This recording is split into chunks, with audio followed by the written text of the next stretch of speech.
সবাইকে স্বাগত দীপ্ত সংবাদে। সাথে রয়েছে দোলা ডলারেস। শুরুতেই জানিয়ে দেব নিটোল টাটা সংবাদ শিরোনাম। 6 জেলায় সাম্প্রদায়িক সহিংসতার বিচার বিভাগীয় তদন্তের নির্দেশ হাইকোর্টের। 1 নভেম্বর রাজধানীতে শুরু হচ্ছে 12 বছরের বেশি শিক্ষার্থীদের টিকা কার্যক্রম। রাজধানীর হোটেলে ঢাকা বিশ্ববিদ্যালয় ছাত্রের মরদেহ আত্মহত্যার চিঠি উদ্ধার। 36 ঘন্টা পরও উদ্ধার হয়নি পাটুরিয়ায় ডুবে যাওয়া ফেরি, ভেতরে 5টি ট্রাক।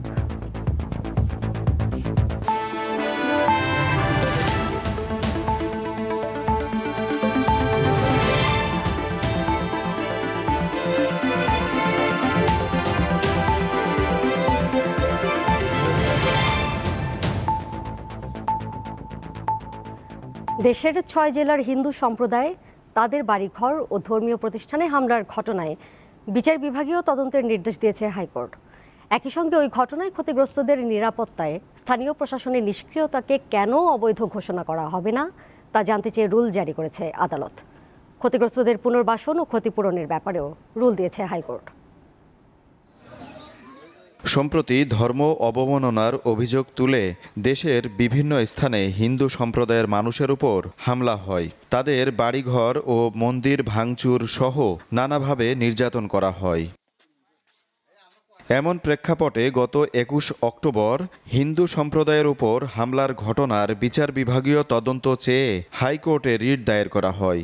সুপ্রিম কোর্টের কয়েকজন আইনজীবী রিটটি দায়ের করেন। ওই রিটের শুনানি অনুষ্ঠিত হয় বিচারপতি মুজিবুর রহমান মিয়া ও বিচারপতি কামরুল হোসেন মোল্লার ভার্চুয়াল বেঞ্চে। রিটে রাষ্ট্রের ব্যর্থতার দায় উল্লেখ করে এজন্য অতীতে এ ধরনের হামলার বিচার শেষ না হওয়াকে দায়ী করা হয়। এ বিষয়ে অ্যাটর্নি জেনারেল আপত্তি জানালে আবেদন সংশোধন করে রাষ্ট্রের পরিবর্তে স্থানীয় প্রশাসনকে বিবাদী করা হয়। তাদের failure to protect the Hindu community, minority community, DC এবং এসপি কেন তাদের ফেল করেছে সেটাকে রুল ইস্যু হয়েছে, এবং ধর্মীয় উপাসনাগুলো আছে সেগুলোকে কেন দেওয়া হবে না, রাষ্ট্রীয় নিরাপত্তা দেওয়া হবে না। রিটকারীদের আইনজীবী জানান, নিরীহ কিছু মানুষকে পুলিশ গ্রেপ্তার করলেও হামলার পেছনে প্রকৃত দায়ী ব্যক্তিরা ধরাছোঁয়ার বাইরে থেকে যায়। এজন্য বিচার বিভাগীয় তদন্ত চাওয়া হয়েছে। কুমিল্লা, চাঁদপুর, নোয়াখালী, ফেনী, চট্টগ্রাম এবং রংপুর এই 6 জেলায় মাননীয় চিফ মেট্রোপলিটন ম্যাজিস্ট্রেট এবং চিফ জুডিশিয়াল ম্যাজিস্ট্রেট এনাদেরকে সংশ্লিষ্ট ম্যাজিস্ট্রেট মহোদয়দেরকে তদন্ত করে এই পুরো ঘটনার রিপোর্ট মহামান্য হাইকোর্টে জমা দিতে বলা হয়েছে। হাইকোর্টের আদেশে আগামী 2 মাসের মধ্যে তদন্ত করে সংশ্লিষ্টদের আদালতে প্রতিবেদন দাখিল করতে বলা হয়েছে। আজিজুল ইসলাম, দীপ্ত সংবাদ, ঢাকা। রাজনৈতিক উদ্দেশ্য হাসিলের জন্য ধর্মের নামে হানাহানি ও বিভেদ সৃষ্টি করা হচ্ছে বলে মন্তব্য করেছেন বিশিষ্টজনেরা। রাজধানীতে এক আলোচনা সভায় তারা বলেন, অপরাধীদের শাস্তি নিশ্চিত করা না হলে এ ধরনের ঘটনা পুনরাবৃত্তির শঙ্কা থাকে। সাম্প্রদায়িকতা ও জঙ্গিবাদ প্রতিরোধে করণীয় বিষয়ে এই গোলটেবিল আলোচনার আয়োজন করা হয় রাজধানীর সিরডাপ মিলনায়তনে। এতে যোগ দেন সাবেক বিচারপতি, বিশ্ববিদ্যালয় শিক্ষক, রাজনীতিবিদ, সাবেক পুলিশ প্রধান সহ বিশিষ্টজনেরা। আলোচনায় উঠে আসে দেশের বিভিন্ন স্থানে সাম্প্রদায়িক সহিংসতার প্রসঙ্গ। বক্তারা বলেন, রাজনীতির সঙ্গে ধর্মকে মিলিয়ে ফেলায় প্রায়ই ঘটছে এমন ঘটনা। মানুষের কাছে যেতে হবে, এইখানে আপনাদের ব্যর্থতা আছে। আমি স্পষ্ট করে বলবো, যেটা হয় ভোটের রাজনীতির জন্য গ্রাসরুট লেভেলে, তৃণমূলে আপনারা কম্প্রোমাইজ করেন। নোয়াখালীতে যে তাণ্ডবটা হলো, প্রশাসনের একজন আসতে পারলো 3 ঘন্টার ভিতরে, আমরা কাউকে বিচারের দীর্ঘসূত্রিতায় কিন্তু অপরাধীদেরকে উৎসাহিত করে নতুন করে অপরাধ করা। ধর্মের নামে সন্ত্রাস বিশৃঙ্খলা দমনে সরকারকে আরও কঠোর পদক্ষেপ নেয়ার তাগিদ দেন বক্তারা। আর এজন্য রাজনীতিবিদদের প্রত্যক্ষ ভূমিকা রাখার পরামর্শ দেয়া হয়। যখন এই রাজনীতি ঢুকে গেলে এই অপরাধীকে তারাই কিন্তু এই সন্ত্রাসের এই জন্য কিন্তু অপরাজনীতিরই কিন্তু একমাত্র দায়ী। এদের এখানে উৎসবে আমরা, আমাদের উৎসবে তারা। তো কাজী এই যে ভাই ভাই এই বিষয়টাকে তৃণমূলে নিয়ে যাওয়া, আমরা এমন ভাবে কথা বলবো যে সেই কথা মানুষ শুনবে। ধর্মান্ধরা যেভাবে ধর্মের নামে আগুন জ্বালিয়ে দিয়েছে, তাদের প্রতিহত করার জন্য আমাদের একাডেমিক আলোচনার চেয়ে প্রত্যক্ষ সংগ্রাম বেশি প্রয়োজনীয়। ধর্মান্ধতা বন্ধে এখনই উদ্যোগ না নিলে আগামীতে পরিস্থিতি আরও খারাপ হতে পারে বলে আশঙ্কা প্রকাশ করেন আলোচকরা। আহাদ হোসেন টুটুল, দীপ্ত সংবাদ, ঢাকা। 1 নভেম্বর রাজধানীতে শুরু হচ্ছে 12 থেকে 17 বছর বয়সী শিক্ষার্থীদের করোনা টিকাদান কার্যক্রম। 12টি কেন্দ্রে প্রতিদিন দেওয়া হবে 40,000 ডোজ। ঢাকার বাইরের শিক্ষার্থীরাও শিগগিরই টিকার আওতায় আসবে বলে জানিয়েছেন স্বাস্থ্যমন্ত্রী জাহিদ মালেক। আর সবাইকেই দেওয়া হবে ফাইজারের প্রতিষেধক। 12 সেপ্টেম্বর সব শিক্ষা প্রতিষ্ঠান খোলার আগে থেকেই শিক্ষার্থীদের করোনার টিকা দেওয়ার বিষয়টি আলোচনায় আসে। এরই ধারাবাহিকতায় 14 অক্টোবর মানিকগঞ্জে 12 থেকে 17 বছর বয়সী 120 শিক্ষার্থীকে পরীক্ষামূলক দেয়া হয় যুক্তরাষ্ট্রের তৈরি ফাইজার কোম্পানির প্রতিষেধক।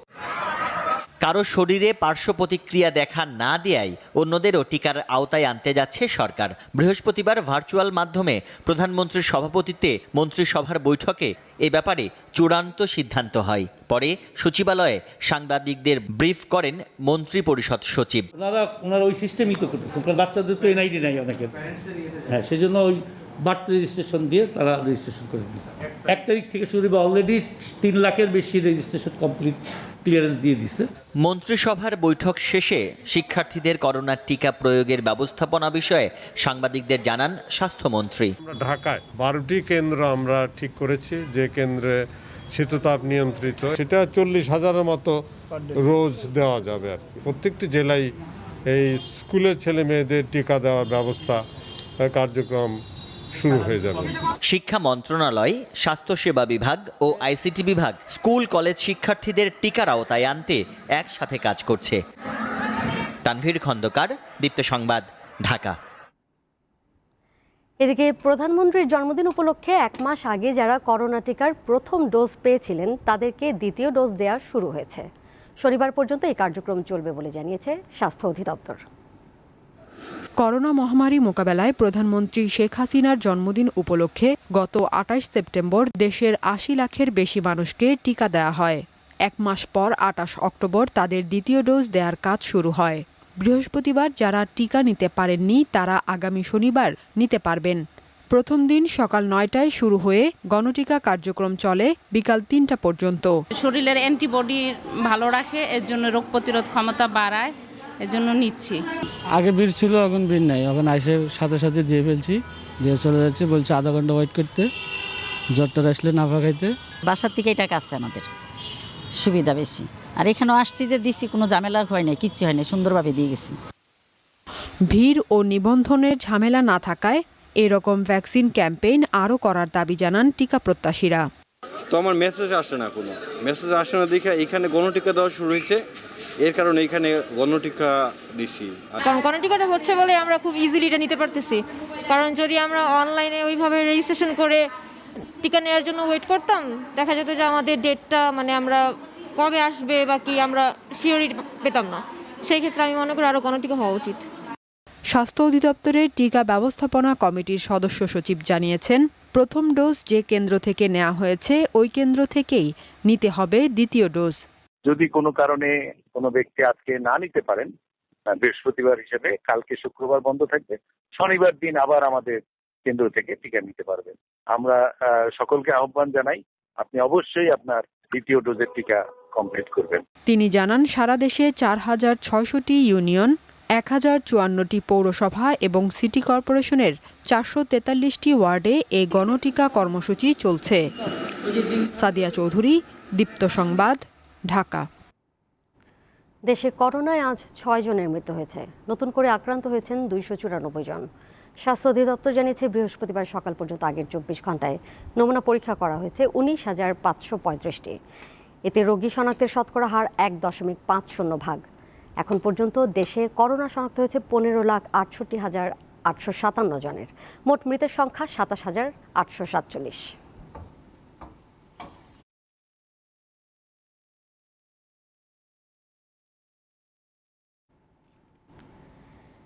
ই কমার্স প্রতিষ্ঠানগুলোকে 2 মাসের মধ্যে নিবন্ধনের আওতায় আনার নির্দেশ দিয়েছে মন্ত্রিসভা।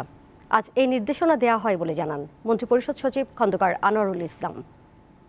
মধ্যে একটা প্রিসাইজ প্রোগ্রাম করে যারা যারা এই জাতীয় ই কমার্সের সাথে রিলেটেড থাকবে তাদের সবাইকে রেজিস্ট্রেশন করতে হবে এবং বাংলাদেশ ব্যাংকে তাদের একটা ডিপোজিট রাখতে হবে, যাতে কোনো রকমের কিছু হলে সেই ডিপোজিট থেকে আপনার সবার দেওয়া যায়। রাজধানীর সেগুনবাগিচায় আবাসিক হোটেল থেকে ঢাকা বিশ্ববিদ্যালয়ের এক ছাত্রের মরদেহ উদ্ধার করা হয়েছে। তার নাম আদনান সাকিব। তিনি আন্তর্জাতিক সম্পর্ক বিভাগের ছাত্র। আত্মহত্যার ঘোষণা দেওয়া একটি চিঠি উদ্ধার করেছে পুলিশ। ঢাকা বিশ্ববিদ্যালয়ের আন্তর্জাতিক সম্পর্ক বিভাগের 2014-15 শিক্ষাবর্ষের ছাত্র সাকিব থাকতেন সার্জেন্ট জহুরুল হক হলে। মঙ্গলবার থেকে মোবাইল ফোন রিসিভ না করায় বুধবার শাহবাগ থানায় জিডি করে তার পরিবার। পরে মোবাইল নম্বর ট্র্যাকিং করে তার অবস্থান শনাক্ত হয় সেগুনবাগিচার কর্ণফুলী আবাসিক হোটেলে। বুধবার দিবাগত রাত 1টায় শাহবাগ থানা পুলিশ তার মরদেহ উদ্ধার করে। মরদেহের পাশে থেকে পুলিশ সুইসাইডাল নোট উদ্ধার করে। সেখানে সে লিখেছেন, কারো বিন্দুমাত্র কোনো দোষ নাই, অযথা কাউকে ব্লেম বা দোষারোপ করিবেন না। দীর্ঘ 12 বছরের মানসিক সমস্যা আর নিতে পারলাম না। প্রতিটি সেকেন্ড জন্য একটি বছর। আমার স্ত্রী পৃথিবীর একজন সুন্দরতম মানুষ। তো এই সুইসাইডাল নোটটাও আমরা হ্যান্ডরাইটিং বিশেষজ্ঞ বা অন্যান্য যে কার্যক্রম আছে সেগুলো আমরা গ্রহণ করব। হোটেল কর্তৃপক্ষ জানায় সাকিব মঙ্গলবার হোটেলে ওঠেন। নীলফামারী থেকে ঢাকায় পরীক্ষা দিতে এসেছেন বলে জানিয়েছিলেন তিনি। 26 তারিখ পরশুদিন ঢুকছে, পরশুদিন রাত্রে বাইরে সেখানে না, কালকে যখন আর দিনে পড়লে নাই, আমরা 10টার দিকে মনে হয় যখন এরসুল বা কিছু লাগবে কিনা ডিটি সারি দিতে সবাই জিজ্ঞাসা দেখতে দরজা খুলতেছে না। অনেকক্ষণ ডাকাটা দরজা খুলতে আবার আমরা পুলিশের সাহায্য নিলাম। পুলিশ আসছিল, ওনারা এসে দেখে টেকে ভাঙ্গে টেঙ্গে ওনারা গিয়া করছিল। স্বজন এবং বন্ধুরা জানান 5 ভাই বোনের মধ্যে সবার ছোট সাকিব মানসিকভাবে বিপর্যস্ত ছিলেন। এজন্য মানসিক চিকিৎসকও দেখিয়েছিলেন তিনি। সে যে বিসিএস পরীক্ষা দিবে আগামী ফ্রাইডেতে, সে কিন্তু অ্যাডমিন ক্যাডারেই সে সাবমিট করেছে আর কি অ্যাপ্লিকেশন। সেভাবেই সে প্রস্তুতিও নিয়েছে এবং সেভাবেই চলছিল, কিন্তু মাঝে মধ্যেই তার কাছে কথা শোনা যেত, হতাশার কথা শোনা যেত, আমার দ্বারা সম্ভব হবে না। তাছাড়া সে হচ্ছে যে কিছুদিন আগে সে হচ্ছে যে বিবাহ বন্ধন আবদ্ধ হয়েছে। সামনে হচ্ছে তার চাকরি, তার মাস্টার্স পরীক্ষা, প্লাস তার চাকরির জন্য পরীক্ষা নিতে হবে। তো এই সব কিছু মিলে তার যে হচ্ছে যে মানসিক যে একটা যে সক্ষমতাটা, সেই সক্ষমতার জায়গাটাতে তার মানে গ্যাপ ছিল কিছুটা। সাকিবের মানসিক সমস্যার বিষয়টি জানতো ঢাকা বিশ্ববিদ্যালয় কর্তৃপক্ষ। ঢাকা মেডিকেল আনা হলে তারাও কিন্তু বলল যে এটি আপাতত সুইসাইডের কারণেই মারা গিয়েছে। এখন কেন সুইসাইড করেছে সেই বিষয়গুলো হয়তো আমরা যেটুকু জানি, বিভাগের সাথে আমি কথা বলেছি, আমাদের স্টুডেন্ট অ্যাডভাইজারের কথা বলেছে, তা ওর এক ধরনের মানসিক একটা ডিপ্রেশন ছিল বেশ কিছুদিন ধরে। এই ঘটনায় শাহবাগ থানায় অপমৃত্যু মামলা করেছে সাকিবের পরিবার। আসিফ জামান, দীপ্ত সংবাদ, ঢাকা। 36 ঘন্টা পরও উদ্ধার হয়নি মানিকগঞ্জের পাটুরিয়া ঘাটে ডুবে যাওয়া ফেরি আমানত শাহ। ভেতরে আটকা পড়ে আছে 5টি ট্রাক। কাল সকালে আবার উদ্ধার অভিযান শুরু হবে। দুর্ঘটনার কারণ খতিয়ে দেখতে মাঠে নেমেছে তদন্ত কমিটি। পাটুরিয়া ঘাটে বৃহস্পতিবার সকাল 8:30টায় শুরু করে সন্ধ্যা 7:15 পর্যন্ত চলে দ্বিতীয় দিনের উদ্ধার কাজ। এদিন ট্রাক আর কাভার্ড ভ্যান মিলে মোট 5টি যান তোলে উদ্ধারকারী জাহাজ হামজা। তবে তোলা যায়নি উল্টে যাওয়া ফেরি আমানত শাহকে। ফায়ার সার্ভিস, কোস্টগার্ড, বাংলাদেশ নৌবাহিনী, বিআইডব্লিউটি এর সম্মিলিত বাহিনী সম্মিলিতভাবে কাজ করছে এখানে। গতকালকে থেকে আজ অবধি কাভার্ড ভ্যান সহ ট্রাক 9টা উদ্ধার করা সম্ভব হয়েছে। ঘটনাস্থল পরিদর্শন করেছেন নৌ পরিবহন মন্ত্রণালয়ের তদন্ত কমিটির সদস্যরা, ছিলেন মানিকগঞ্জের জেলা প্রশাসকও। কমিটি নৌ পরিবহন মন্ত্রণালয়ের যে কমিটি, সেটিতে অতিরিক্ত সচিবকে আহ্বায়ক করে 7 সদস্য কমিটি করা হয়। আর জেলা প্রশাসনের কমিটিতে অতিরিক্ত জেলা ম্যাজিস্ট্রেটকে আহ্বায়ক করে 4 সদস্য করা। এদিকে দুশ্চিন্তায় সময় কাটছে ডুবে যাওয়া যানবাহনের মালিক শ্রমিকদের। অনেক ড্রাইভার গেছিল উপরে যে আপনারা চরে মারেন, চরে ফেরিটা মারে নাই। চরে ফেরিটা মারলে এই ফেরিটার কোনো গাড়ির দুর্ঘটনা ঘটে। কষ্ট ক্লাস করে গাড়ি কিনছি, সেই গাড়ি এইখানে আজকে পানির নিচে, মানে এরপর আর কিছু থাকে না, মানে ভিক্ষা করলে আর এই টাকা আমি হয়তো আর পাবো না, কেউ দেবে না আমার। একটা কি তেল নেই, পরের মাল রয়েছে, আমরা অনেক খুব সমস্যা। আমরা কিস্তির গাড়ি কি করে আমরা কি করবো, আমরা তো নিজেরাও। গাড়ি কয়টা? 2টা গাড়ি এখানে।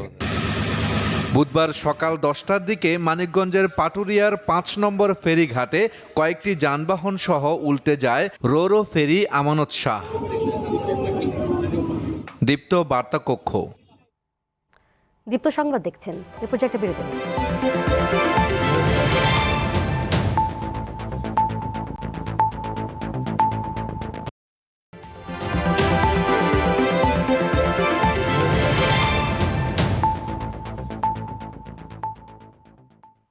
বিরতির পর সবাইকে আবারও স্বাগত দীপ্ত সংবাদে।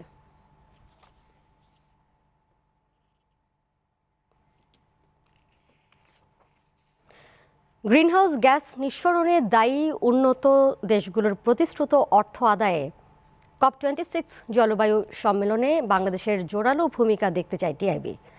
আগামী বছর থেকে দেশে আর কোনো কয়লাভিত্তিক বিদ্যুৎ কেন্দ্র স্থাপন না করারও আহ্বান জানিয়েছে সংস্থাটি। বৃহস্পতিবার ভার্চুয়াল অনুষ্ঠানে তারা এই আহ্বান জানায়। প্রাক শিল্পায়ন সময় থেকে বৈশ্বিক তাপমাত্রা 1.5 ডিগ্রি সেলসিয়াসের মধ্যে রাখতে 2015 সালে প্যারিস জলবায়ু চুক্তি সই করে বিশ্বের 196টি দেশ। 6 বছর পেরোলেও সেই চুক্তি বাস্তবায়নের রূপরেখাই তৈরি হয়নি। জলবায়ু পরিবর্তনের ঝুঁকিতে থাকা সবচেয়ে ক্ষতিগ্রস্ত দেশগুলোও পাচ্ছে না প্রতিশ্রুত ক্ষতিপূরণের অর্থ। এই বাস্তবতায় 1 নভেম্বর স্কটল্যান্ডের গ্লাসগোতে শুরু হচ্ছে COP26 জলবায়ু সম্মেলন। বলা হচ্ছে প্যারিস জলবায়ু সম্মেলনের পর এটাই জলবায়ু সংক্রান্ত বিশ্ব নেতাদের সবচেয়ে বড় আসর, যা চলবে 12 নভেম্বর পর্যন্ত। এতে যোগ দেবেন বাংলাদেশের প্রধানমন্ত্রী শেখ হাসিনাও। জলবায়ু পরিবর্তনের জন্য এই সম্মেলনে বাংলাদেশের ভূমিকা কেমন হওয়া উচিত তার একটি অবস্থানপত্র ভার্চুয়াল মাধ্যমে তুলে ধরেছে ট্রান্সপারেন্সি ইন্টারন্যাশনাল বাংলাদেশ টিআইবি। এতে উল্লেখ করা হয়, আন্তর্জাতিক পর্যায়ে দূষণকারী দেশগুলো তাদের প্রতিশ্রুতি যেমন সঠিকভাবে বাস্তবায়ন করছে না, তেমনি ক্ষতিগ্রস্ত দেশগুলো দাবি আদায়ে পিছিয়ে পড়ছে। জলবায়ু পরিবর্তনের জন্য দায়ী দেশ হিসেবে তারা বৈশ্বিকভাবে এবং তাদের নিজেদের জাতীয়ভাবে সরকারের নিজেদের উদ্যোগে অঙ্গীকার করেছে যে আমাদের নতুন উন্নয়নশীল দেশগুলোকে ক্ষতিপূরণ হিসাবে দিবে। সাধারণ যে ডেভেলপমেন্ট অ্যাসিস্ট্যান্স বা উন্নয়ন সহযোগিতা আছে তার বাইরে এটাকে দিতে হয়, এর কোনো বিকল্প নাই। টিআইবির অবস্থানপত্রে দেখা যায় দেশে 2020 সালের মধ্যে শতকরা 10 ভাগ নবায়নযোগ্য জ্বালানি করার কথা থাকলেও হয়েছে মাত্র 3.47 ভাগ। টেকসই ও নবায়নযোগ্য 36টি প্রকল্পের মধ্যে উৎপাদনে গেছে মাত্র 4টি। অন্যদিকে 19টি কয়লা ভিত্তিক প্রকল্প চলমান আছে। আমাদের সবচেয়ে গুরুত্বপূর্ণ যে সুপারিশ সেটা হচ্ছে সরকারের কাছে যে তারা 2021 সালের পরে কোনো প্রকার নতুন কয়লা ভিত্তিক জ্বালানি প্রকল্প অনুমোদন করবেন না, অর্থায়ন করবেন না। এই ধরনের একটা অঙ্গীকার জাতীয়ভাবে করা উচিত এবং আন্তর্জাতিকভাবে সেটি করা উচিত বলে আমরা মনে করি। তিনি বলেন, দেশে নবায়নযোগ্য উৎস থেকে প্রায় 30,000 মেগাওয়াট বিদ্যুৎ উৎপাদনের যে সুযোগ রয়েছে তার জন্য দ্রুত রূপরেখা তৈরি করতে হবে। দূষণকারী নয় বরং ক্ষতিগ্রস্ত দেশ হিসেবে বাংলাদেশের অবস্থান পরিষ্কার করারও আহ্বান জানান তিনি। মাহমুদ শাওন, দীপ্ত সংবাদ, ঢাকা। কলকাতা প্রেস ক্লাবে চালু হলো বঙ্গবন্ধু শেখ মুজিবুর রহমানের নামে সংবাদ কেন্দ্র। আজ এই কেন্দ্রের উদ্বোধন করেন বাংলাদেশের তথ্য ও সম্প্রচার মন্ত্রী হাসান মাহমুদ। মুক্তিযুদ্ধের সর্বাত্মক সহযোগিতার জন্য ভারত সরকারের প্রতি কৃতজ্ঞতা প্রকাশ করেন তিনি। এর আগে পশ্চিমবঙ্গের বিধানসভার স্পিকার বিমান বন্দ্যোপাধ্যায়ের সাথে তার কার্যালয়ে সৌজন্য সাক্ষাৎ করেন হাসান মাহমুদ। স্যার এদিকে ঘুরিয়ে, স্যার এদিকে এদিকে ঘুরিয়ে, স্যার এদিকে ঘুরিয়ে, আসন্ন ইউপি নির্বাচন ও আধিপত্য বিস্তারকে কেন্দ্র করে নরসিংদীর রায়পুরার চরাঞ্চলে 2 গ্রুপের সংঘর্ষে 2 জন নিহত হয়েছে। এই ঘটনায় আহত হয়েছে কমপক্ষে 7 জন। সকালে রায়পুরার চরাঞ্চল পাড়াতলী ইউনিয়নের কাচারিকান্দি গ্রামে এই সংঘর্ষের ঘটনা ঘটে। নিহতরা হলো কাচারিকান্দি এলাকার সাদিব মিয়া এবং হিরণ মিয়া। পুলিশ জানিয়েছে, দীর্ঘদিন ধরে আধিপত্য বিস্তারকে কেন্দ্র করে কাচারিকান্দি এলাকার বড় শালম ও ছোট শালম গ্রুপের মধ্যে বিরোধ চলছিল। এর জেরে সকালে 2 গ্রুপের লোকজন টেটা ও আগ্নেয়াস্ত্র সহ সংঘর্ষে জড়ায়। নরসিংদীর অতিরিক্ত পুলিশ সুপার জানিয়েছেন, পরিস্থিতি নিয়ন্ত্রণে এলাকায় অতিরিক্ত পুলিশ মোতায়েন করা হয়েছে।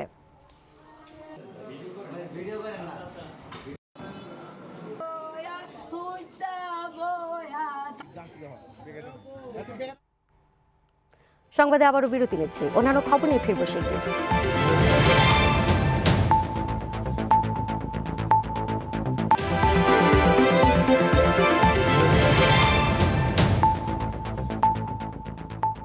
বিরতির পর সবাইকে আবারও স্বাগত। সপ্তাহ পর মাদক মামলায় জামিন পেলেন বলিউড তারকা শাহরুখ খানের ছেলে আরিয়ান খান। আজ তার জামিন আবেদন মঞ্জুর করে মুম্বাইয়ের হাইকোর্ট। 2 অক্টোবর মুম্বাই থেকে গোয়াগামী প্রমোত্তরী থেকে আরিয়ানকে আটক করা হয়েছিল। 3 অক্টোবর তাকে গ্রেপ্তার দেখায় ভারতের মাদকদ্রব্য নিয়ন্ত্রণ ব্যুরো এনসিবি। এর আগে 2বার তার জামিনের আবেদন নাকচ করেছিল আদালত। শ্রীলঙ্কায় 4 জাতীয় ফুটবল টুর্নামেন্টকে সামনে রেখে অনুশীলন শুরু করেছে বাংলাদেশ দল। নতুন কোচের অধীনে বঙ্গবন্ধু জাতীয় স্টেডিয়ামে বৃহস্পতিবার এই অনুশীলনে যোগ দেন কাতার প্রবাসী ওবায়দুর রহমান নবাব সহ 16 ফুটবলার।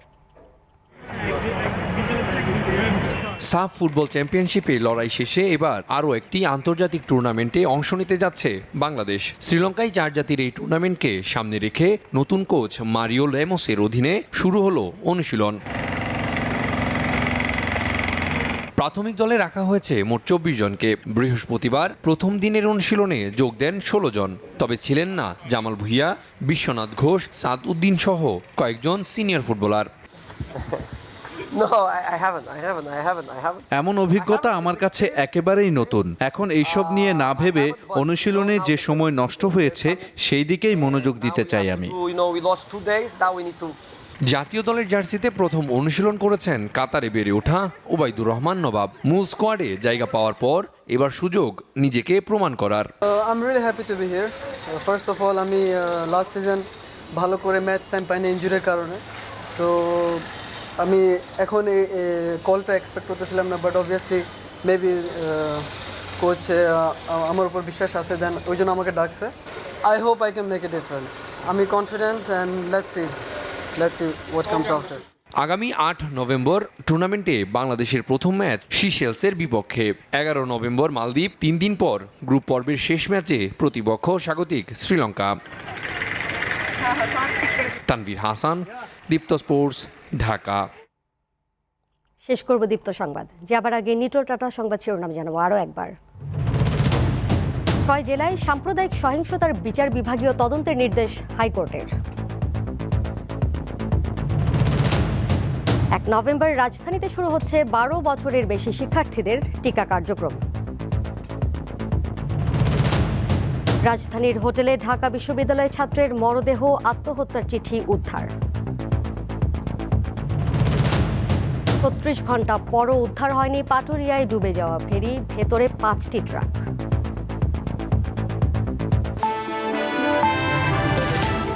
আর এই ছিল এখনকার মতো। আমি দোলা ডালরেজ বিদায় নিচ্ছি। এরপরই আমন্ত্রণ রইল স্টুডিও থেকে সরাসরি ফোন লাইভ গানের অনুষ্ঠানে। সবাইকে ধন্যবাদ এতক্ষণ সাথে থাকার জন্য।